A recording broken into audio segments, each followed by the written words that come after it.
Good afternoon, everyone. Welcome to the fourth session of Maths Masterclass series. Today's webinar topic is Thinking Hard on Maths. I, on behalf of Cambridge University Press and Assessment, I welcome you all to this particular session. This session is getting live stream on our Facebook channel as well. In case you face any trouble in actually accessing the content through Zoom platform, you can view the live stream of this particular webinar through our Facebook channel. The links are posted in the chat and the chat is currently freezed. Before we formally begin the session, some housekeeping rules. This session is currently on a webinar mode. That means your access to camera and microphones are disabled. In case you face any trouble during the course of the entire webinar, there's a troubleshooting option available within the platform, or else you can move into social channel as well. During the course of the webinar, we encourage you to interact through the chat option available within the app. In case you have any questions, you can post your question in the question and answer tab, and we'll pick up those questions as and when the time permits, or else we'll take most of the question towards the end of the session. We have planned a very interactive session, so do keep interacting. The chats would be open in some time. Now, let me take the privilege to introduce our trainer for today, Ms. Monica Kocher. As described her earlier, she's a maths magician. She has given numbers a heart and abstract concept a ground to stand upon. She has taken the sting out of mathematics. Like a doctor who cures maths phobia, her approaches to maths makes not only maths interesting, but more humane. She believes math is not just about acquiring the skills of playing with numbers, but it's a journey that makes you a more rounded person.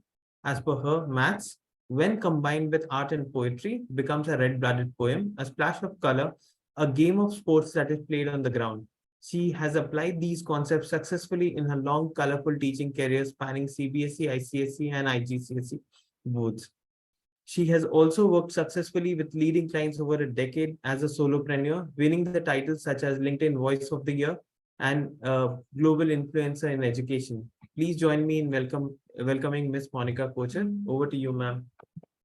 Thank you. Thank you, Ankesh and Cambridge.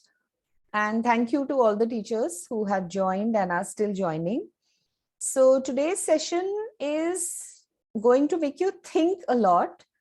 So get ready to kind of jiggle the brain cells. So as per the latest NEP, pedagogy must evolve to make education more experiential, holistic, integrative, no doubt, but also include inquiry-driven best practices. And inquiry is one of the strategies that literally gets kids to think hard on mathematics. And it's one of the best ways to get the minds in the children start thinking, exploring, digging deep, and discovering mathematics concepts. So keeping that in mind, what I have brought for you is a very simple model that can be used to bring inquiry in the classroom. And that is a model where you bring questioning. It's based on questioning skills, which is absolutely the heart of inquiry. So needless to say, the session will have lots of questions where we will pause, and as usual, our dear Ankesh will help us with reading the answers from the chat box so that we stay in touch throughout. So overall, the session covers these 4 types. How do we learn? How exactly does a brain learn? Therefore, what can a teacher do? What are the question types which we know from decades and decades? What is a new model which we had created in one of the projects that we worked in? And finally, how do we use this new model for the art of questioning? And in between, there will be some classroom demonstrations via videos on how teachers are doing it. And as always, I'll give you a resource which you can use to further in the amazing work that all of you are doing. So first question is, how do we learn? Ankesh, here I will need your help to read maybe a few answers. How do you think we learn? What's the first step in learning? Or you can say, where is it that learning happens? Waiting for the answers to pop in. Sure. observation, experience, observation, curiosity by listening appropriately and practicing. Essentially, observation and by doing activities and through, Okay. So, yeah. but where does learning happen? In which part of our body does learning happen? In which part of the human being, the entire human nature, learning Brain. happens? Brain Brain, is the answer. exactly. Yeah. And what is it that the brain, what does the brain do when learning is happening? Mhm. Thinking, respond. Absolutely. Yeah. So thinking, the brain thinks, and then thinking leads to learning. And how do you make someone think? I'm making you think right now. How am I making you think?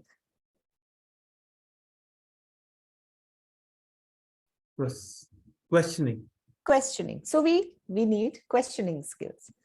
So in fact, one of the comments I had got even when I was practice teaching is my class told me, grade 9, I remember, you ask more questions than you give answers. So questioning, when the teacher student question, a kind of a dialogue emerges in the class, something which our good old Indian philosopher, poet, educator, Jiddu Krishnamurti said, having a dialogue in the class, which is absolutely the heart of inquiry. So there are so many ways of asking questions, and there are old question types. One of them is a closed-ended question. Can you give me example of a closed-ended question in math? Any one example, Ankesh, we can take up. Yeah, waiting for the answers to pop in. Any closed-ended question in math? From What any is 2? grade. What is 2 plus 2? What is the square? Absolutely. 2 plus 2, what is the square of 3? What is sum of 3 angles of a triangle? What is the solution of an equation 2x plus 3 equal to 7? What is derivative of x square? Closed-ended question, straightforward answer. Now, can you give me an example of an open-ended question in math from any of the grades? Yeah. Okay. Name any prime number. Draw an open curve. Very nice. Make a sum of 7 using 2 numbers.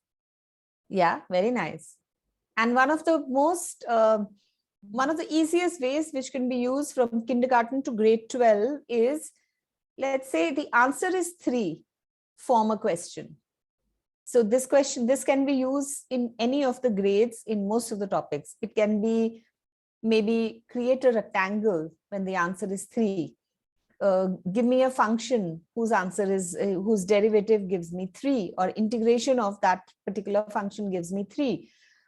Give me a triangle with area as 3, or give me 2 numbers whose sum gives me 3. So open-ended questions. The third is, if those of you who have been exposed to it, which is Bloom's taxonomy, that questions can be from knowledge, from understanding, from application. So there are various ranges of questions. I won't pause on this because it's too long. And finally, questioning skills can be using 5W and 1H as a strategy. This is also called as 5 wives with 1 husband, just jokingly.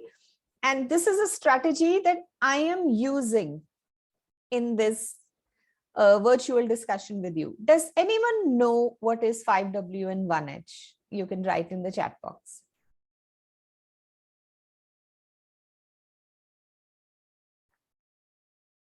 It's not 5 wives and 1 husband. It's a questioning technique. So what are 5 W's and 1H? Even if you know few W's, just write in the chat box. Okay. The responses are what, which, when, why, Absolutely. and how. How, what, when, why, where. So this is a technique we use. For example, if I'm taking a didactic training where the participants are in front of me, I would ask, okay, what do you know about this topic? And how do you know that? How did you give this answer? That's one of the best ways of bringing inquiry, whether a child has got a correct answer or an incorrect answer. How did you get that? And that way the children can explain their thinking. So these are the various ways of questioning skills. Now, there are some challenges with each. Each had some positives, but each also has some challenges. Closed-ended, they don't really push too hard. Open-ended, at times, it's difficult to make good open-ended questions and material for them may not be available.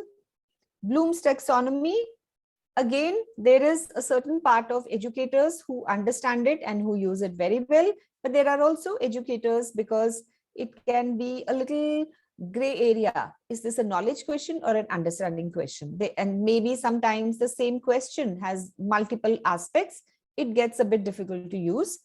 5W and 1H, great strategy, works in some spaces, doesn't work in some spaces. So it's a great strategy for any class. In fact, in corporate, sometimes even the project managers use it to define their project.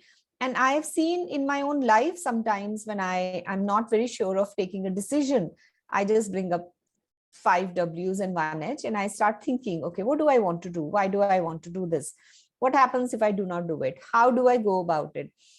So similarly in the class, what is the problem? How would you think about solving it? So these are the question types. So let's listen to some teachers who have used questioning skills in their classes.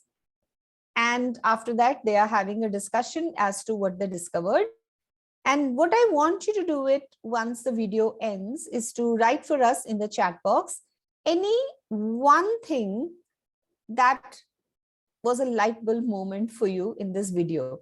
Any one thing that you picked up which really, really worked for you. Something that you said, okay, yes, this is a new idea I have learned.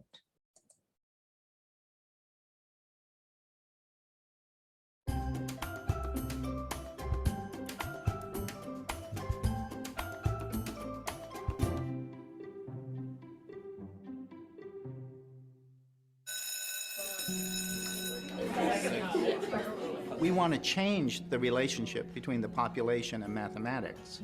And we want every student to experience mathematics as something of theirs that gives them the power to think in ways they wouldn't otherwise think. All right, Trizelle, so do you think that's a function or not? We need to value kids asking questions and saying when they're not sure and saying when they're wrong. It's not just reviewing stuff kids should know. It's giving them repeated opportunities to make sense of what we're asking them to learn and see the connections among topics. What is number 5 doing? It's quadratic. It's quadratic, you've got x squared plus x. There's one thing that I'm often saying, we're here to ask questions, we're here to find things out. When there's lots of uncertainty, that's what mathematical discourse sounds like. That's what productive discourse sounds like. For the acceleration vector, did you guys simplify? Would you be willing to talk about what you tried and how you know it didn't work? I really want students to be comfortable not knowing things. I have a question, because when you add in the horizontal asymptote, then the curve can't go upward for infinity, so does it start curving this way, or? No. Everyone feels comfortable and everyone feels like even if they say the wrong answer or they get something wrong, they're not going to be discouraged. Questions are a way for the students to either solidify their understanding, to convince themselves of their own understanding and be confident with their understanding, or conversely, to find out that maybe they don't quite understand it. It's about demystifying the process of being wrong. And it would be plus, right? Yeah, because it's moving to the... I want to make sure that the kids in my class are wrong frequently, because otherwise I'm not challenging enough, I think. And secondly, because if they're not wrong frequently, then the few times when kids are wrong, it might feel like their dirty little secret. Solving some equations. The kind of culture I'm hoping to create is a culture where students have a strong ownership of the classroom and of the mathematics. I really like this math class compared to my other math classes last year. She loves to keep us involved. It's really energetic. Do you have a brave volunteer to talk about what felt funny or wrong or strange? Amanda? There was one point on the x-axis. There was like 2. It shared one. It was weird. Yeah. So I just kind of just said quadratic because it was close enough. Argumentation is not about proving each other right or wrong. It's about like figuring stuff out. I'm gonna hold off on the horizontal asymptote for now. Yeah. Is there anything one that you picked up? Common Core Mathematics is from USA. And one of the most important parts of it is inquiry or asking questions, helping the kids to create arguments and so on. Ankesh, we'll need your help here. Yeah. Is there any one thing that you picked up as you were listening to the teachers? Ma'am, Poonam has replied, kids are confident and free of asking questions without being judged. A lot of inter and intra collaboration with kids.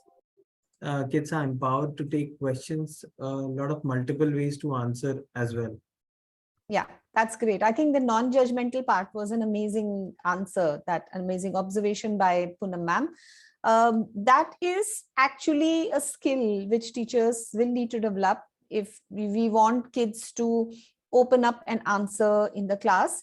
For example, one of my grade 11 kids once asked, can you tell me what's a prime number? And by then I had learned not to judge the kids. And I answered. And that day she told me in the evening that I'm not afraid of math anymore because I know I can ask any question in the class. So non-judgment part is really, really important. And I think one of the teachers was bringing a lot of humor in the class when she asked, can you think of something funny, which is also like great. So this is something I wanted to share, how the teachers ask questions. Now, if you noticed in the class, there are questions which are starter questions. I think most of you who are very experienced teachers would know.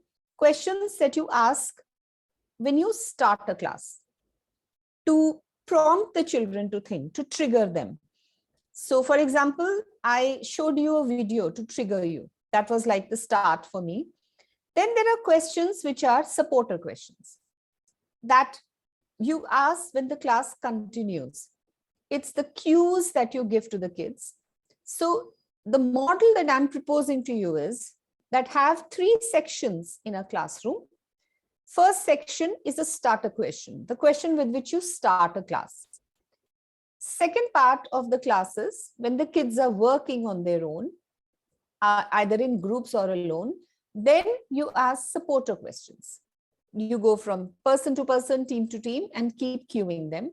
And finally, the class comes together and you give a final kind of an outcome or a result. So these 3 sections kind of help building the spirit of questioning in the class. So, and any of the questions which I showed you before, open-ended, closed-ended, 5W, 1H, can be used for starter question or supporter question. For example, my starter question can be, I just write 3 on the board and I ask the class, give me a question whose answer is 3. And then maybe the kids are working, somebody says 2 plus 2. So my supporter question can be, would you like to try again? Or are you sure? Or anything else, the 2 plus 2, can you tell me how did you get 2 plus 2 is 3? Someone else says 0 and 3 is 3. And then again, I may say, how did you get that? Can you please help me understand? So supporter questions will help them to dig deep. Now, supporter questions, again, would depend on where are the children? Are the children very clear? Are the children somewhere in the middle? Or are the children completely confused? And that I'll come to later. Starter question is usually same for the whole class because that's to trigger the discussion. So here I'm giving you some questions one by one. What you have to write in the chat box is this a starter question or supporting question, or can it be used for both? And Ankesh, we will need your help again. There'll be about 6 questions here. What is the value of X in the following ... The Starter? response is it's a starter question. Okay, great. How will the answer change if instead of 50, I take 500? Do you think this is a starter or supporting? it will become a supporting question. Absolutely. What is that Seema, Reena, and Babita are going to do in this problem? Starter, supporting, or both? Both. It can be both. Perfect. What do you think? Will Seema get more or will Babita get more?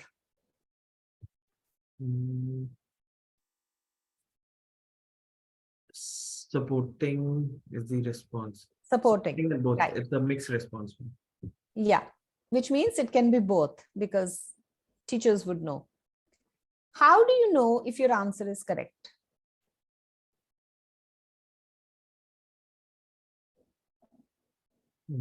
It's a supporting. It's a supporting question. And the answer has come, and then you're asking, how do you know if this is correct? And finally, what is this problem about? Starter or supporting? Or both? Starter question. Starter question. So that's great. And please note that this is not like a step 1, step 2 sequence. You can start, you can move to supporting questions. For some children, you may have to come back to start. If you see a student is really struggling in solving, you may have to go back to start.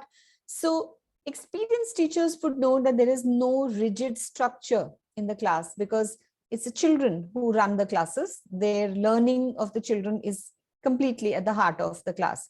So these were some examples and great responses. And thank you, Ankesh.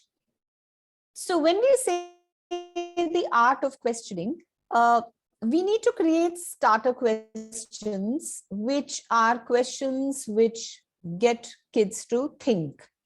For example, if I say the topic is either space for middle school, for primary, it can be subtraction. Usually standard question that you see in traditional textbooks, not the textbooks which are creative. What is a square? A square is a four-sided shape. What is 731 minus 256? Now, my question to teachers is, can you think of a way of asking what is a square, which is a bit creative, which gets the kids to think? How would you introduce a lesson where you are introducing square in such a way that it gets them to think? Can you give a nice starter question? And Ankesh will read it out to us. I'm waiting for the response. Be as creative as you want. You can even say, I'm going to, let's say, pick up this object and show it to them. So anything. What is the shape of a chessboard? Okay. We can show a chessboard and ask, what is the shape? Great. By showing a picture which is all around us. Yeah. So you're going indirectly. You're not telling them straight away, this is a square. And you can also show them an object instead of a square chessboard and say, how many things do you notice about this chess? Once you have introduced a square, just asking them, how many things can you write about this square? Instead of giving a very closed-ended answer, how many things do we know about this particular square? And similarly, here is a starter question for subtraction. Generally, try and make a starter question in such a way that it's an open-ended question. Then it's like gets kids to think and you get different answers from different children. And this is the space when the teacher has complete grip over the class. So starter question. Any questions here on starter question? Ankesh, if there's any question, I'll be happy to pause for a minute.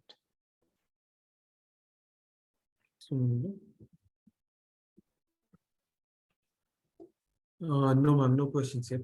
Okay, great. Now, making supporting questions. When we start teaching, we can have 3 pathways in a class. Either the kids are completely confused, they haven't understood anything, a particular child, or a child has understood 50-50, or a child has understood everything. The child is like, oh, you know, those kids who say, this is too easy. I've got it. So supporting questions, when a child is completely confused, give questions which help the child become clearer about the question itself. If the child has understood 50-50, ask questions where you would understand where is the child clear, where is the child not clear. And if the child says, I have understood everything, then ask, how did you get the answer? Or ask for something further. And I'm going to give you an example. But before that, if you can tell me, 1, 2, and 3, which one is a question of C, that is child is confused and you're giving clarity? Which one is a question where the child is 50-50, so it's a CFC question? And which one is a question which is a CFU, that a child has gone way beyond? So you can write in the chat box 1 and then C, CFC or CFU.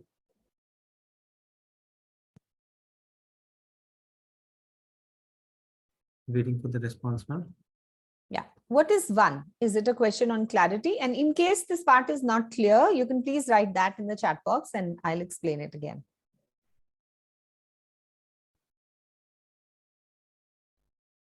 Ma'am, 2C, 1C,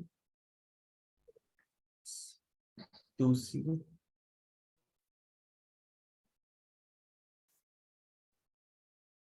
No, it's a mixed response that we are getting. Okay. So what do you need to find out? Now, the moment we say, could you try this with simpler numbers? This is a child who hasn't understood at all. So this is a clarity question. So this is a child who's completely confused. If we say, why is your answer correct? What if I replace 5 with 1,000? Can you explain your thinking? This is a child who has understood everything, and therefore the teacher is pushing him further. What are your issues with this problem? What confuses you? Did you try a different method? So what confuses you? The child is a little bit confused, and therefore this is a CFC. Check for clarity. So for example, let's say I'm giving to the children a question, what is 12 plus 17 or 12 plus 19, where there is a carryover. And the child writes 211 as the answer. He has added 9 and 2, and instead of carryover has written 11. That child is completely confused. So then questions will go back to clarity. What is the units place? What is the tens place? What happens if you add 9 and 2? So what do we write in the place house for units? And that you lead the child. So one by one, the steps need to be repeated as a question. Now a child is a little confused. 12 plus 19, maybe the child has written 1 and then 2. The carryover has been forgotten. So then you would simply ask, how did you get 1 here? I got 1 because the unit, and then what happened to the other one? And then what happened? So then the child comes to clarity. Now then there's a child who's written 19 plus 20, 19 and 12, 31. And the child is completely confident. This is too easy. I've done it so many times. I know this. Then the teacher can ask a question, how did you get your answer? And another question can be, what if I change this to 29? What will be the answer? What if I change this to 99? What will be the answer? Or can you create a story problem based on your question? So then you have to push that child further. So these are the 3 spaces that you can have for supporting questions. Any confusion here, anyone? Or any question? Ma'am, no questions as in, but everything is good, ma'am. You can move forward. Okay, okay. So now teachers who didn't answer before, please look at these 3 and tell me which child is confused and you have to give clarity, which child is semi-confused and you will check for clarity, and which child is completely clear and you will check for understanding.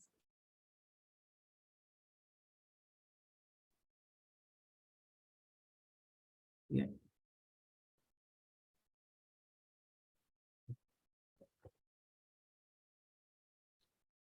Any answers, Ankesh?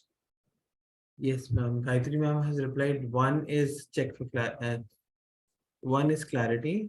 Two is CFU. One is C. Two is CFC. Three is Okay. confused. Okay, 3 is definitely confused and 2 is check for understanding, CFU. Great. I think we can move. So now what I'm going to show you is another classroom in action.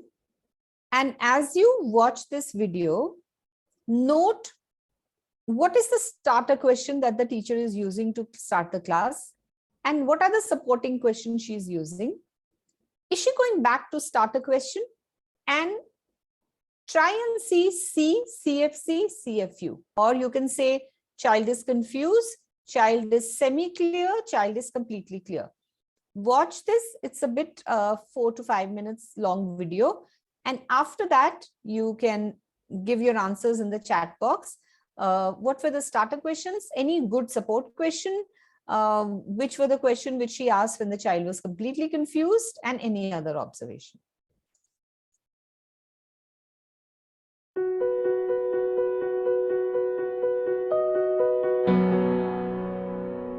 Bring it back in 3, 2, 1, 0. Number 1, I want you to be coming up with a conjecture. And number 2, I want you to be coming up with a reasoning or justification for why. Now, how are we figuring out what this conjecture is about? I want you to think about the 3 problems that you just solved, as well as the number sentences that you created to go along with them. And if you look at your pages right now, the last bulleted question says, do answers always get bigger when you multiply or smaller when you divide? Why or why not? Your conjecture is going to be based off of this statement, and you're going to use the problems that you just solved as well as your number sentences to help you figure that out. When I say go, you can get started with your table groups in trying to figure out that conjecture. Is that always true or is it not? So this was when she started the class. So you would have seen how she has set the tone, she has set the class, and what is the prompt or what is the set of prompts that she gave to the kids. And now let's see how she's going to support the class. Do you have another example without using 1? Because you know when you multiply and divide by 1, you're always going to get that same number. 4 times 1/2. What's 4 times 1/2? 2. Which is what? 2. That's a great example. You could use that. Okay, so we could draw 1. What's your conjecture? When you multiply a whole number by a fraction where the numerator is less than the denominator, the product will always be smaller than the whole number. Okay, where's your example and reasoning? I need you to prove it. Why did I move? Voices off! Drop everything! So, who can remind me, what is a gallery walk, Josangeli? Gallery walk is when... So here she is back to starter to have a bit of a better grip on the class. Make posters.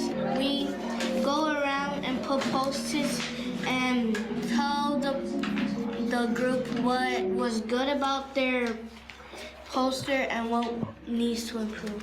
Okay, can someone remind us, what was our goal for the next time that we did a gallery walk? Don't always write that someone is not being neat. We need to make sure that we're being specific. What else? Michelle? We have to actually tell them what's good about their work and things that they could work on the math or the explanation. Okay, we are going to have 5 minutes to do our silent gallery walk. You're reflecting and putting your post-its on each of the chart papers.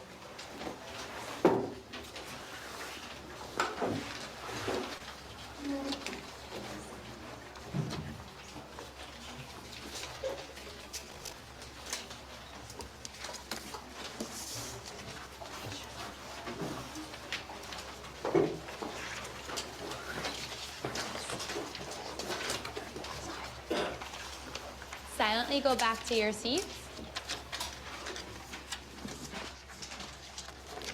By the end of this discussion, I want us to have a 1-sentence statement that will always be true. Josangeli, why don't you start us off? If you're multiplying a number smaller than 1, then the number will get smaller. If you multiply it by a number greater than 1, it will be greater. And if you were to multiply it by 1, it would be the same. I would like to add on and say that when you multiply with fractions under 1, it would always leave the product smaller than you started with. Why does that happen when you multiply a number less than 1 and it gets less? Why does that happen? Ashley, give yourself a bonus for asking a question. I love that you're trying to figure out the reason why behind it. We want to make sure that we're always explaining our thinking. Because fractions are like whole numbers are greater than fractions. So when you multiply a fraction by a whole number, it will be like a smaller number because like as I said, like fractions are like more are like less than a whole number. So Are all fractions less than a whole number? no. There's some fractions where it can be like there's 3 over 2, and 3 over 2 equals 1 and 1/2, and 1 and 1/2 is bigger than 1. Quinlan, can you restate the question that you asked earlier? Because I think that could add a lot to our discussion right now. Can't we also have mixed numbers as well as numbers below 1? When you have a mixed or a mixed number, like 4 over 2, it would be 2, which is like over 1. So I mean, it's greater than 1. So if you do 1 times 4 over 2, it won't get smaller because it's still over the number 1. I would actually like to stop you there. We already discussed a whole number times a whole number can either be the same or be bigger, then get smaller. So we're having a really great discussion right now. But ultimately, I want us to get to that conjecture. So I want a 1-sentence conjecture. And I want it to tell us what happens when you multiply a number. Tell your partner. When you multiply a number, you have... It could be bigger, less, or for example. Okay. Yeah, for example, when you do 5 times 2 equals 10, it was bigger than those 2 numbers. And also when you divide, Okay, I'm gonna call on you. You ready to share that conjecture? Bring it back in 3. Voices up, eyes on Layla over there in 2, 1, 0. Layla, what is our takeaway for the day? The conjecture is if you multiply a number greater than 1, then it'll be a greater number than it is, and if you multiply a number by 1, it'll be the same, and if you multiply a number that is less than 1, it'll be smaller. How can we be even more precise? When you multiply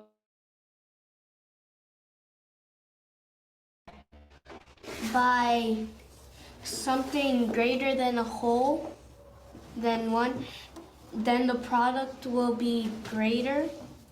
And if you multiply something by 1, then it will stay the same.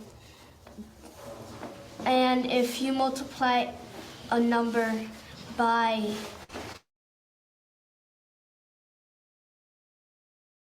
something less than a whole. Thank you for your patience, everyone. Ankesh, if you're here, because we'll need you a lot. So first question is, can you give examples of some starter questions that she is using here to trigger their thinking?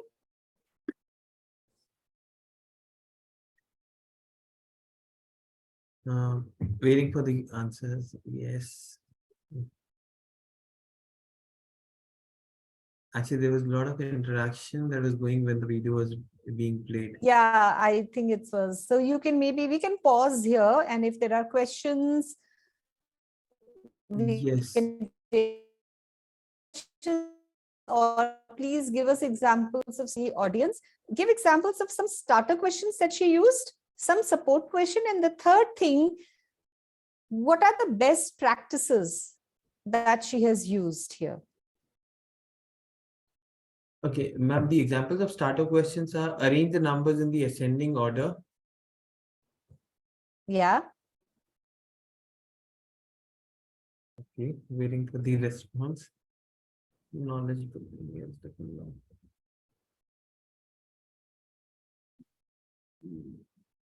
She asked about what do you think about the problem that you have solved? That's a starter question. Right. So you can either give me starter support questions. Third question for the teachers is, what are the best practices that she is using to ensure that the whole class, like she gets the class together, then separate, then in groups, what are the best practices she is using? And the fourth is anything else that you notice in this video? Peer discussion, group learning, interactive learning are some of the tools that have been used in the video. Yeah. And you can please also keep sharing the starter and support question, because this is quite a brilliant video. What are the support questions did you notice? How was she supporting kids who were understanding?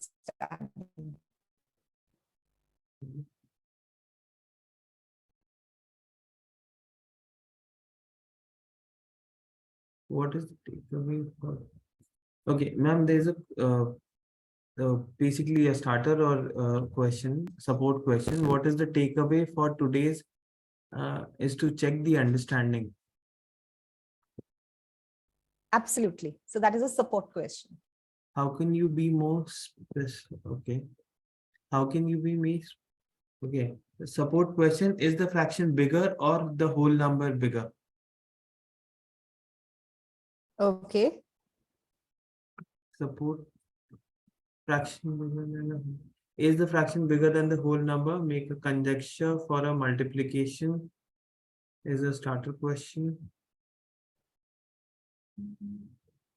Just a minute. So is the difference coming out clear for the teachers from the video, from this video? Is it coming out clear how the teacher is using starter and support, or any confusion? Ma'am, I think there's a confusion because I can read a question. What is a conjuncture?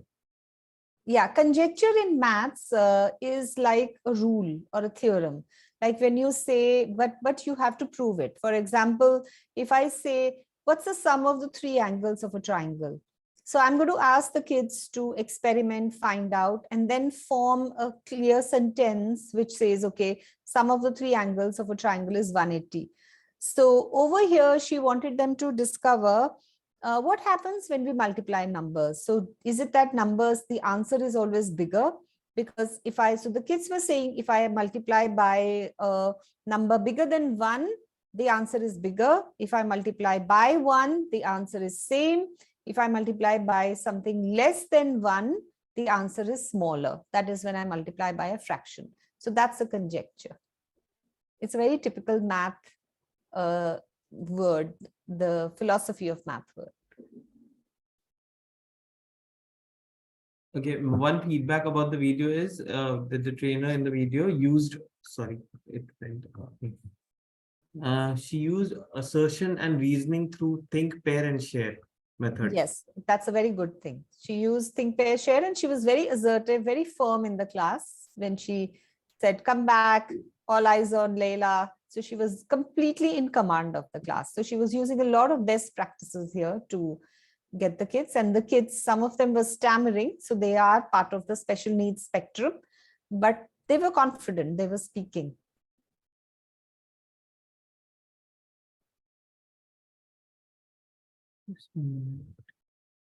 That's it, ma'am. Okay. Okay, great. So summing up, inquiry has 2 steps: starter questions support questions, and then a conclusion. And these steps can be in sequence. The teacher can keep going back. Like in this video, she many times had conclusions during the session, then she started again. But generally, an inquiry-based class has three sets, or the three steps, or the three sections in the class: starter question, support questions, and then conclusion, absolutely concluding in the end.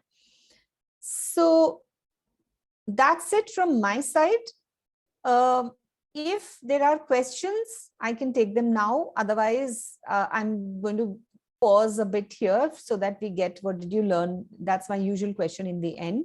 But are there any questions in this, in having a class divided into three parts?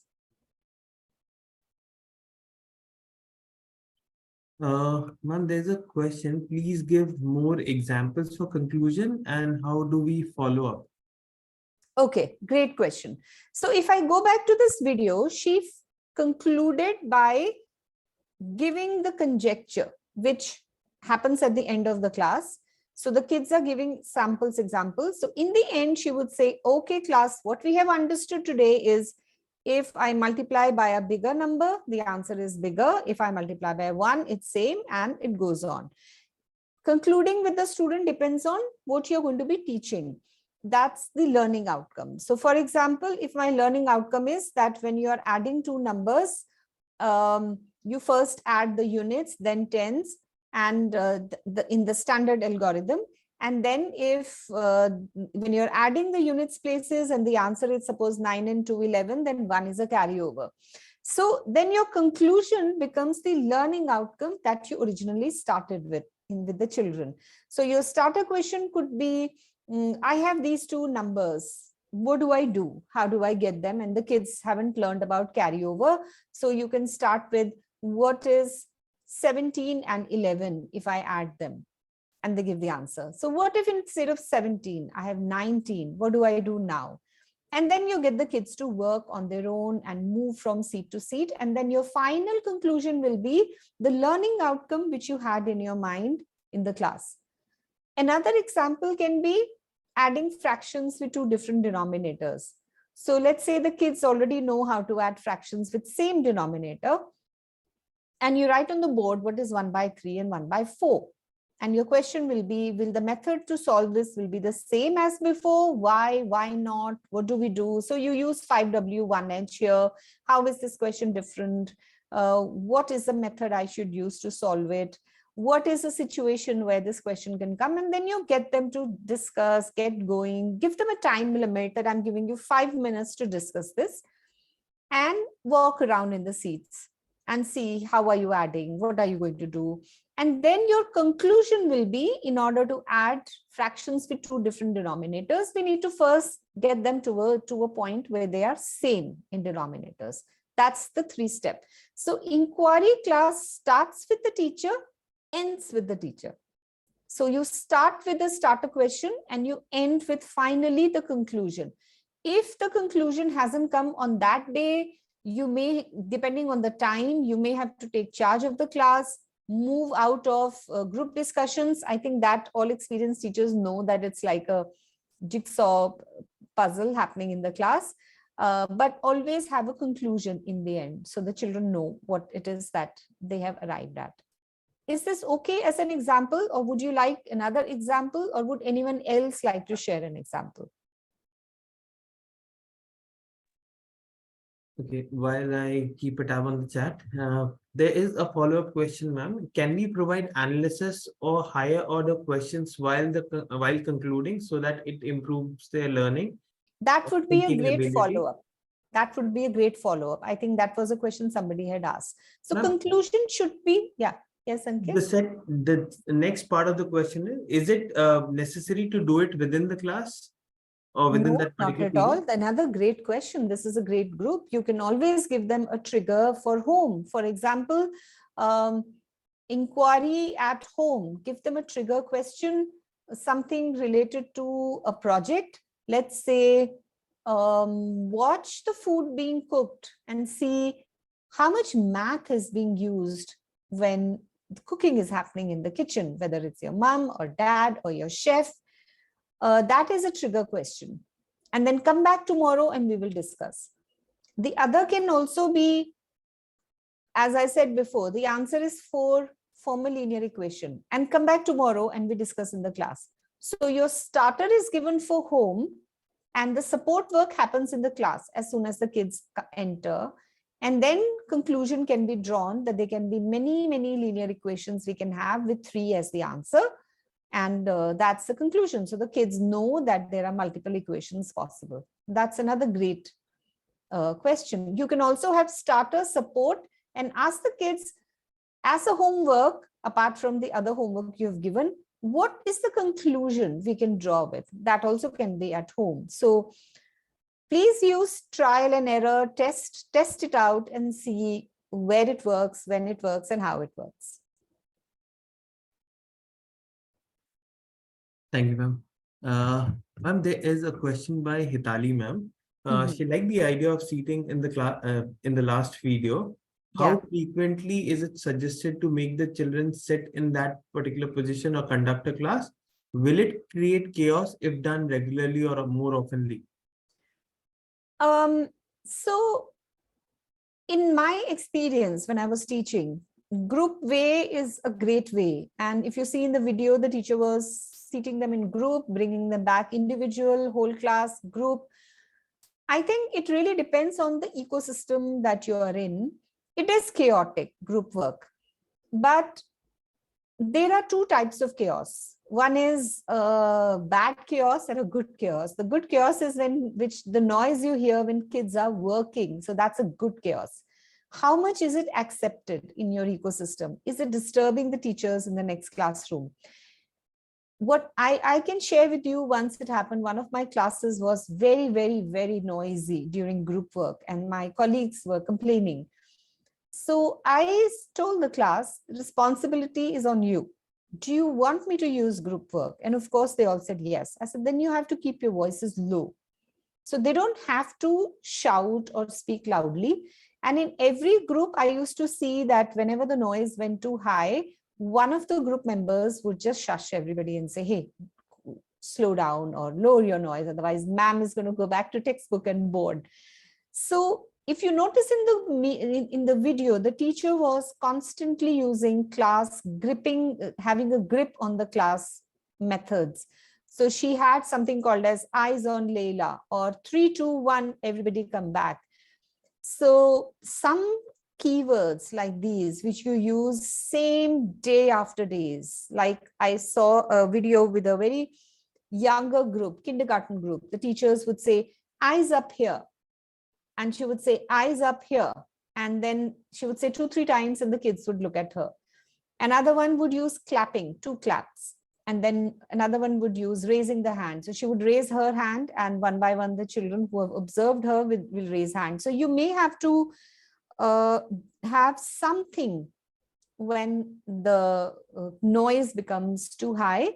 And how many times? I think try it out. Try it once a week to begin with. Test it and see, is it improving the learning in the class? And always end with individual work. Otherwise, you will not know whether the kids are learning individually or are they only the whole group. You will probably know group 1 got it, group 2 got it, group 3 got it, but not individual kids. So always have group work. Let's say work together for 15 minutes and then last 5 minutes, I'm going to give you a problem to solve, which can be a formative also. I hope this answered the question. Thank you, ma'am. One last question. How to use exit cards for different type of learners? Okay, exit cards is another great question. So different type of exit cards would be that that is also a great way of concluding the class. So exit card is, you just ask them a question in the end. So what is it that you have learned today? Like for me, the exit card is the next slide. What is the one idea that you have learned? And here is a resource for use, which I'll put it in the chat box for Ankesh or Vandana to share. So exit card would be, what is the one idea that you have learned today? And the kids can either write or they can draw on chits and they put it up on the board before they go. So that is how you use it. And now my favorite question. What is the one thing that you have learned today? So what I'm sharing with you is a web link from this amazing website where they have given suggestions on types of questions, beginning, combining categories. And this is really a great website to use.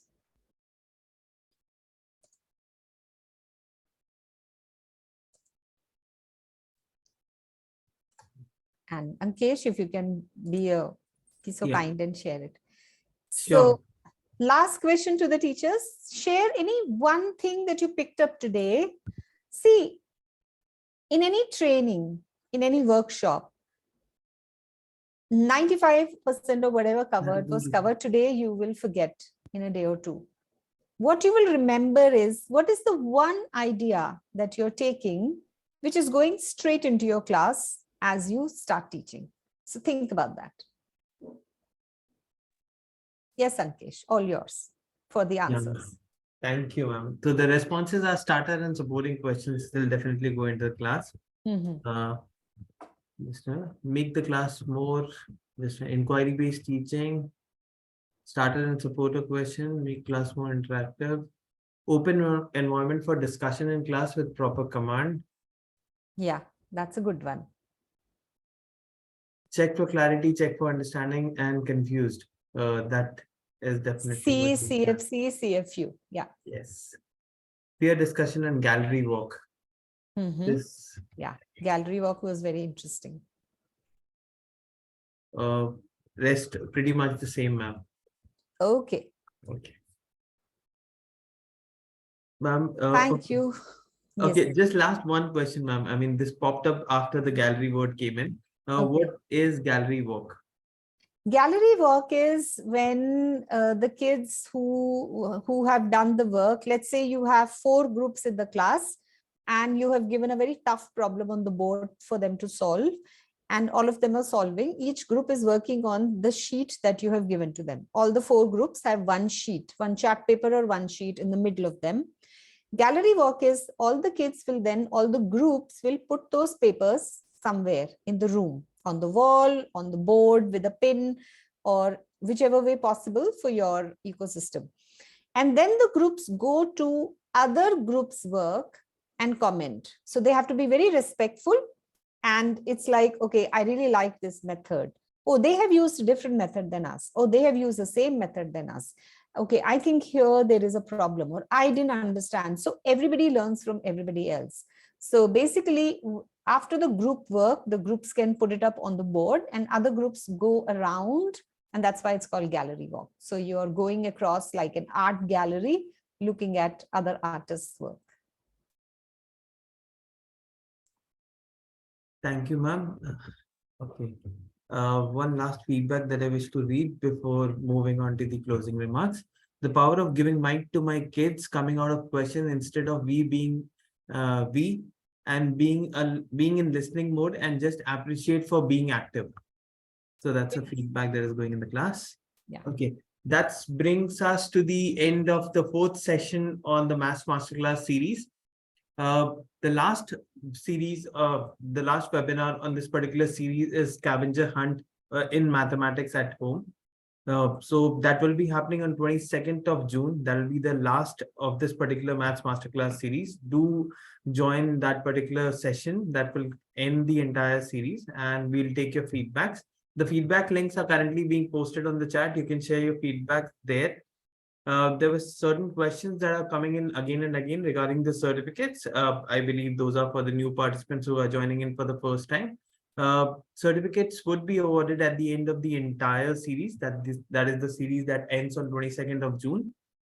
Do share your feedback because certificates will be awarded based on the feedback only.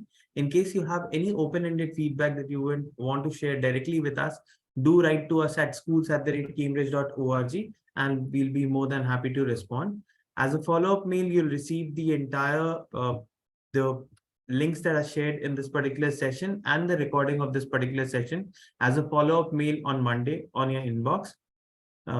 That's it from my side. Thank you for joining and thank you, ma'am, for the wonderful session. Thank you. Thanks everyone for being so active, and thank you so much, Ankesh, as always, for helping us talk to each other. Thank you. Freezing the chat for 30 seconds and posting the feedback link again so that everybody can make a note of it.